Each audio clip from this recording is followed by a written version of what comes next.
Bonjour, aujourd'hui nous allons regarder comment lire le livre de stratégie et finalement n'importe quel livre de gestion de manière efficace en prenant le moins de temps possible et en gardant le plus d'informations pertinentes possible. La première chose à faire, c'est d'aller sur votre plan de cours et de regarder finalement séance par séance la description des cours, la description du cours, les questions de lecture qui vont orienter votre lecture et s'il y a d'autres lectures à faire. Donc on a le chapitre 1 du livre, on va d'abord passer à chaque fois par le livre, mais ça ce sont les questions de lecture. Lisez-les pour voir un petit peu quels sont les sujets qui vont se voir sortir de votre lecture. Deuxième chose à faire, on prend notre livre, et un livre de gestion, ça ne se lit pas finalement de la première phrase de la première page jusqu'à la dernière phrase de la dernière page. Okay. Il n'y a pas de suspense, il n'y a pas de caractère, il n'y a pas d'histoire. Donc on va plutôt jouer avec et prendre des morceaux et autres. Donc la première chose à faire, c'est de regarder que vous avez bien la deuxième édition. Et derrière, ce qu'on va voir, c'est qu'on a le tétraède stratégique qui va nous accompagner, qui est très important, il est ici. Donc on peut toujours y revenir si on a besoin de se souvenir quels sont les éléments plutôt que d'aller chercher dans le livre. On a donc le chapitre 1 à lire, la gestion stratégique, sa tradition, son renouveau. On ne va pas lire le chapitre du premier mot de la première phrase au dernier mot de la dernière phrase. On va d'abord regarder ce qu'il y a à retenir. Donc, gérer stratégiquement, c'est se familiariser avec les fondements des modèles, des outils.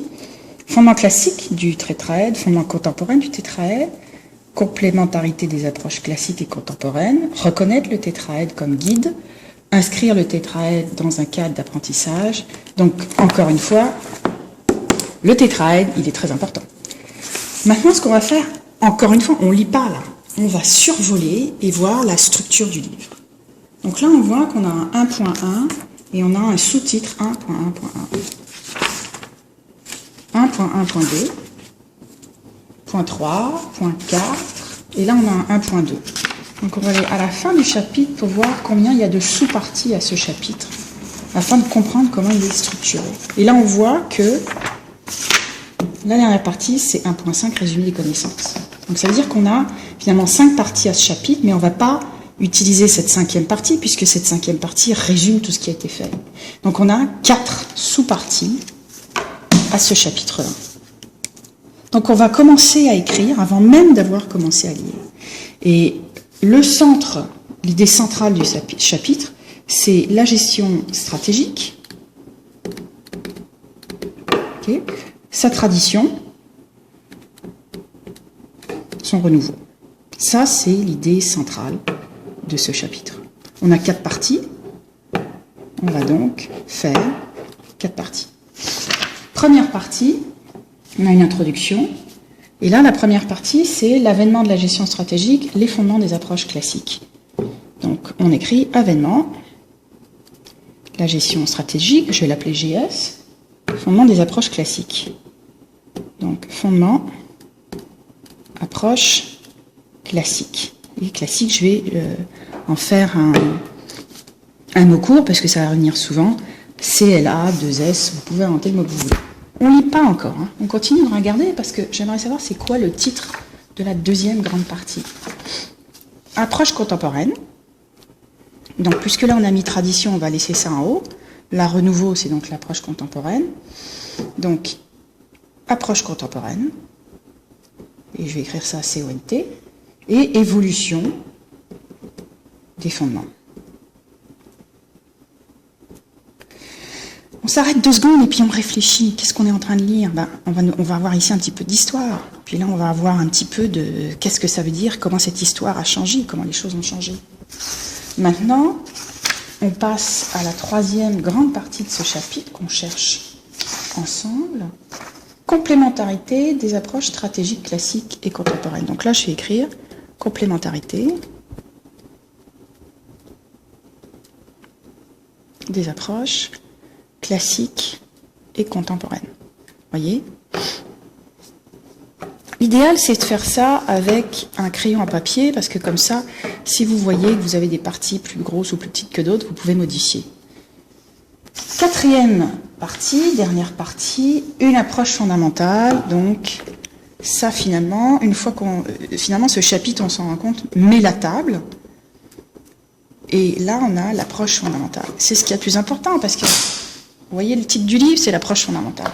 Donc, avant même qu'on ait commencé à lire, on se rend compte qu'on a une approche classique, historique, on a une évolution des fondements, on a des complémentarités, et on a cette approche fondamentale qui, théoriquement, doit donc sortir de ces trois influences-là. On va revenir à cette première partie.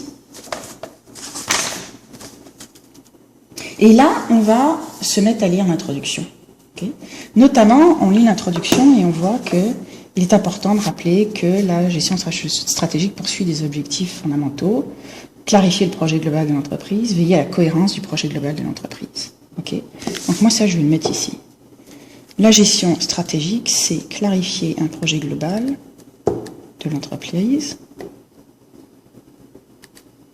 Et c'est aussi assurer la cohérence de ce projet global. Voilà, ça je le mets en haut parce que c'est l'introduction, c'est ce qui guide finalement tout le chapitre. Donc, aider l'entreprise à assurer la cohérence et se poser 4 questions. Les orientations stratégiques concordent-elles les unes avec les autres? Est-ce que ça permet de s'intégrer avec succès à l'environnement? Est-ce que ça permet de profiter de ses traits, etc., etc. Dans ce premier chapitre, donc ça c'est important de lire ça. Dans ce premier chapitre, nous présenterons, comparons les approches classiques et contemporaines. Bah oui, on le voit bien. Okay. Nous terminerons ce premier chapitre en présentant au lecteur le modèle et la démarche stratégique que nous avons retenu pour l'aider à comprendre et à appliquer l'approche fondamentale. Donc ça, c'est vraiment ce qui va guider tout notre semestre. Et ça, c'est ce qui, comment est-ce qu'on a finalement créé cette approche fondamentale. Donc on va là commencer à lire l'avènement de la gestion stratégique, cette première partie, et il y a plusieurs sous-parties. Modèle de base, c'est-à-dire la première version, le premier tétraèdre. Quête de rationalité.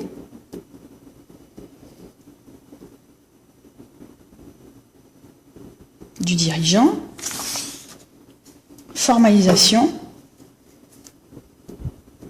du processus de gestion. Planification. Et intégration de la chaîne fin moyen. Donc vous voyez, là, j'ai mal mis mes choses. Si j'avais eu un crayon à papier, j'aurais pu effacer et puis replacer un peu mieux les choses. Mais donc, on va mettre, allez, 5e partie, donc, formalisation. Et maintenant, je vais lire chaque sous-partie et je vais, en quelques mots, ok, résumer chaque sous-partie. Donc ça, je peux le faire sur une feuille un peu plus grande, peut-être écrire avec des couleurs aussi. Et c'est ça qui me fait passer à travers tout mon chapitre. C'est pour ça qu'on n'écrit pas sur le livre, qu'on ne souligne pas le livre, mais qu'on prend des notes. Et à chaque fois, on prend son temps, on le coupe même par petites chunks. Une fois qu'on a lu cette première partie, on peut se lever, aller boire un verre d'eau, aller voir si les enfants sont toujours en vie, pas regarder la télé parce que ça va complètement nous faire oublier ce qu'on vient de faire, prendre une marge de 5 minutes et on s'attaque à la deuxième partie, on prend une pause, on s'attaque à la troisième partie. En gros, la lecture d'un chapitre devrait vous prendre 1 heure et demie maximum. Parce qu'après, il y a ici d'autres lectures à faire, notamment des articles d'actualité qui, hélas, comme je vous l'ai expliqué, seront souvent en anglais, où là, il faut aussi prendre des notes pour voir pourquoi est-ce que je vous fais lire cet article. D'accord ? Donc là, les articles sont assez courts, et ce sera donc une autre page de notes sur articles d'actualité.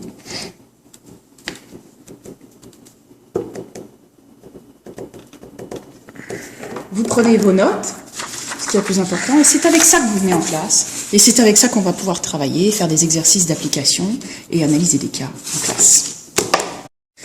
Donc avant même de vous dire que vous avez fini vos lectures, vous avez lu votre article d'actualité, vous avez lu le livre, et donc il va falloir revenir ici sur le plan de cours, regarder les questions de lecture, prendre un morceau de papier et carrément essayer d'y répondre. Donc, quelles influences la stratégie a subi ces 50 dernières années?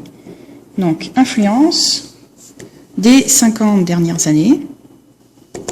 Et vous prenez 3 minutes, 4 minutes pour répondre. Faites une liste à points, hein, on n'est pas ici pour prétendre qu'on va avoir un prix Nobel en littérature.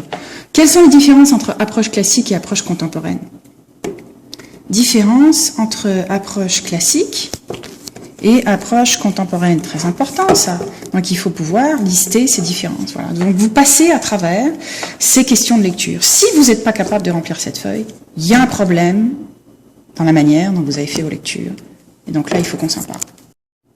Je vous remercie de votre attention. Je vous souhaite bon courage. Et si vous avez des questions, n'hésitez pas à m'envoyer un courriel ou un tweet. Bon semestre.